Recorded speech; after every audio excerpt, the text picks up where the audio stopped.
I know, right? It's happening again, and we're going to continue to see these kind of clips gracing our screens in the social media space. A friend of mine just shared with me the other day a clip put out there by the very well-meaning animal rights activists, and I absolutely respect the fact that they are trying to make a positive difference. The problem is they're not connecting with the realities of what has been happening for the last how many centuries, what needs to continue to happen for the coming centuries, and that is that in the production of food for us, human beings, in animal production, there will be perceived cruelty and suffering. It's unavoidable. I mean, we are talking about animals losing their life to provide food for us. And my very big concern is that the growing support of the vegan movement is not acknowledging the truth behind their own food. So I just want to clear something up here right now. I mean, I think this is really important for me to come clean in the public space, and doing so with you guys. I am myself in person, in fact, half vegan. Now, I know this will come to to some of you as a shock, but that is the truth. And I'm not ashamed to share my truth with you in the public space, because I am all about authenticity. How could it be possible that I am half vegan? I'm sure some of you wonder that. Well, if we just trace back until my childhood days, and I remember vividly that my mum, as all good mums should, forced me to eat vegetables against my will. I know it's hard to comprehend that we have to force little children to eat vegetables. But this is a generational problem. You see, kids don't usually like vegetables. It's not a natural thing. But I'm grateful that my mum made me eat my veggies, even my peas. I hate peas. I still hate peas. I don't eat peas today. I love greens. Just let me eat beans or Brussels sprouts or cabbage or anything but peas. But, if we look at our required nutritional intake, veggies play a role. Fruit and veggies, we should actually eat a certain percentage of our diet in fruit and veg. So that is also true for me. I know that there's some people around the world who are less than half vegan. Some cultures don't eat a lot of fruit and veg. They rely a lot on animal products, and maybe a very small portion of their daily intake is plant-based. Because, maybe if you take the time to travel to Alaska or parts of Russia, there's probably not a lot of plants grow there. The climate is not kind to plants, and maybe they do rely on animal products, animal fats, animal proteins. So we should respect that and appreciate that is their truth. A little different for us. I mean, most of us live in parts of the world where we can grow fruit and veg, and we do, which is fantastic You know, we can eat a balanced diet. As we say for our cows, a balanced ration. We work with a nutritionist and we balance the ration for our cows. Well, for us as human beings, it is a balanced ration that we're looking to move towards. But things become greatly out of balance when we don't have an intake of animal products, animal fats, animal proteins. So I actually think it's really healthy for us to stay half vegan, but to convert fully to veganism, well, only time will tell. But I have been doing a lot of research in recent times, and what my research is telling me is that veganism is not a sustainable lifestyle choice. What does that mean? What am I saying here? Well, what I'm suggesting is that most people who choose the vegan path are very confident they're on the right track while they're on that track.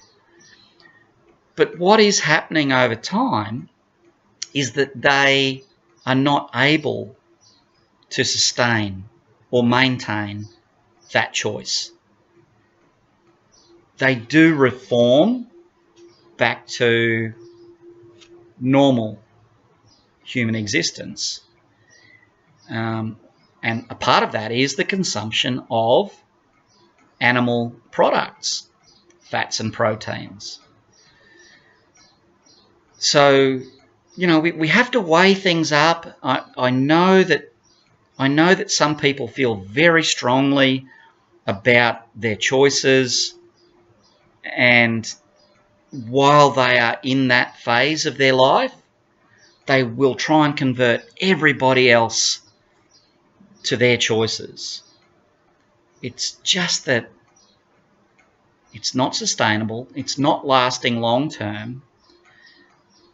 Science is telling us that animal products are an important part of our balanced diet or ration as we feed our cows.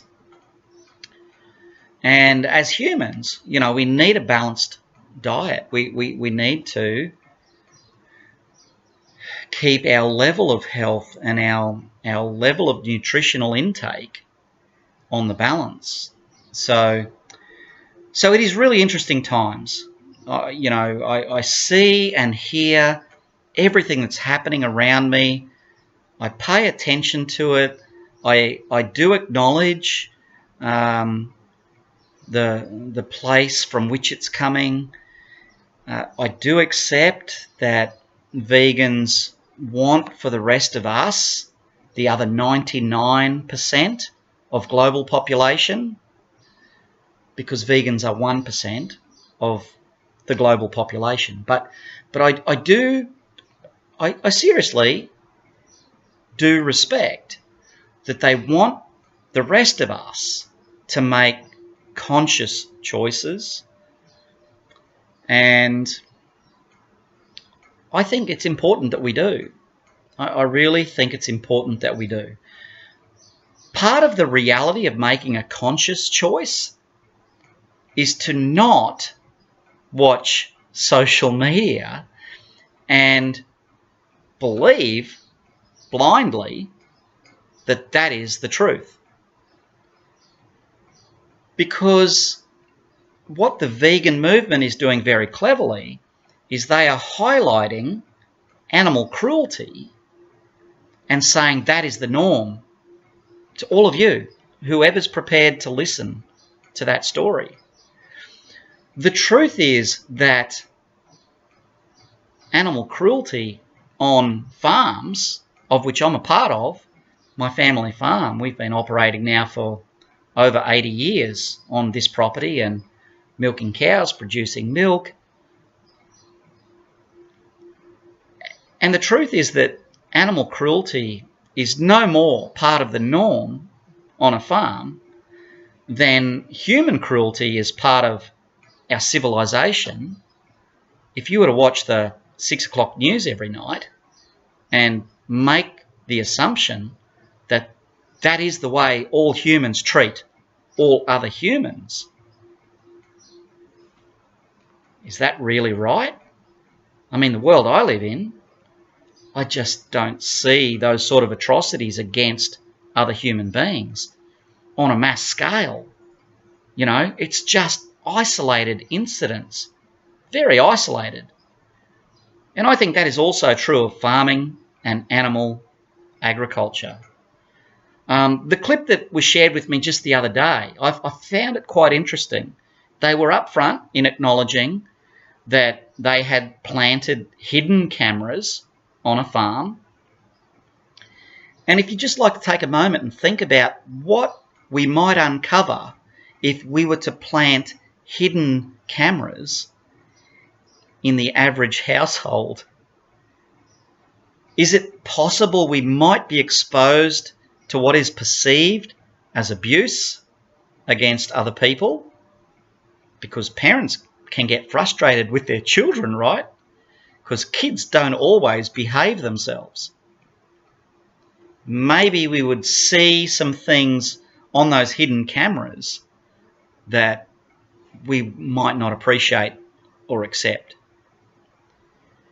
I also thought it was very interesting that they blurred out some of the date stamps.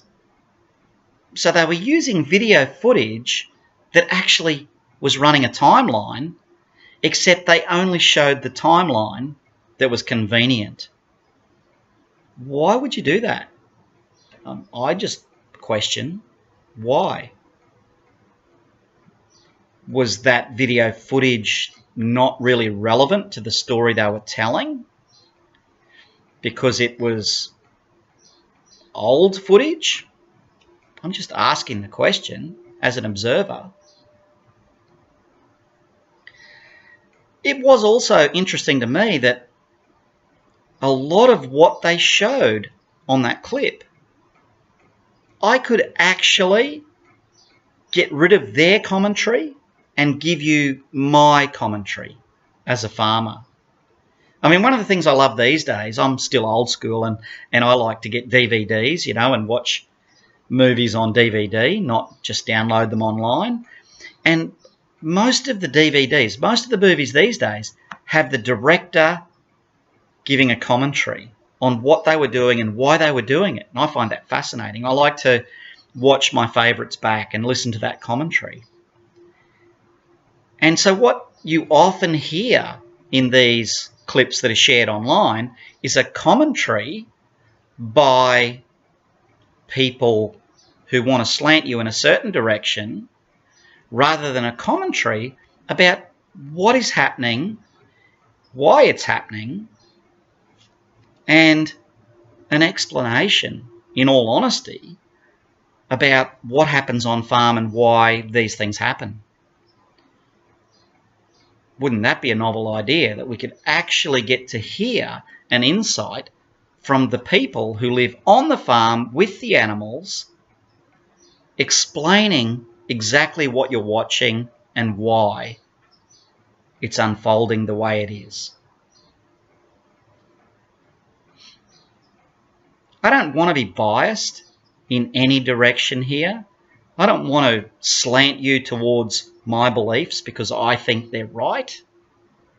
I just want to give you an unbiased view, an impartial insight into animal production.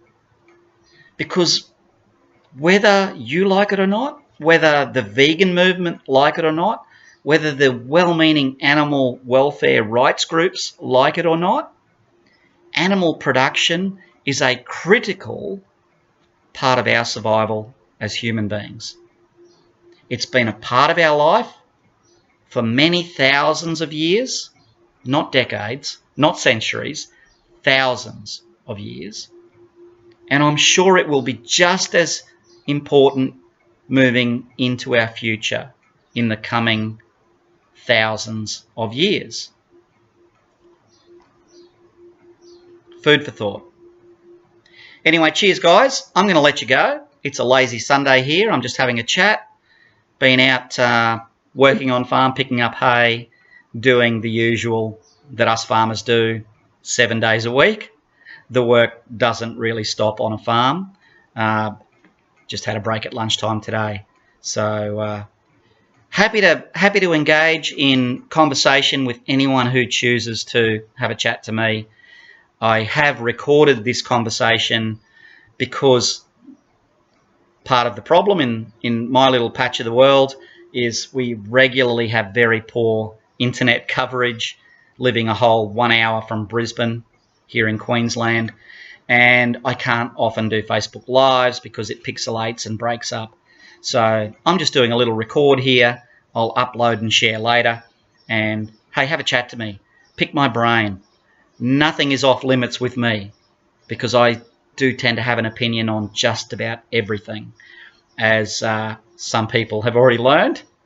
By the way, I'm Greg Dennis, or Farmer Greggy, and definitely happy to have a chat with you guys on all of these aspects I've raised. I think it's important that we understand and respect the work of the farmer who grows the food that you, the consumer, needs to keep eating. And whether you're a vegan, or whether you're a Metasaurus, or maybe you eat both, like me, 50%, your food is coming from the farmer. Your food is being grown on a farm. So important for us to understand, respect, and recognise. Sorry, I'm just looking out that way right now because Dad just drove past. He's been mowing more hay. We've had an amazing season and the grass just keeps growing. So we've been making a mountain of hay. But I do, you know, in all honesty, I think it is so important for the farmer, like me, to connect with you, the consumer, because whether you're a vegan or not, your food is coming from the farm. We need to support our farmers. We need to keep producing food for the people who don't live on farms, which is over 90% of our population today in the developed world. But the farmer still produces food to provide for you. It doesn't need to be an us and them. We're all in the same team. Let's play nice. Let us keep growing food for you to eat. Cheers, guys. Talk soon.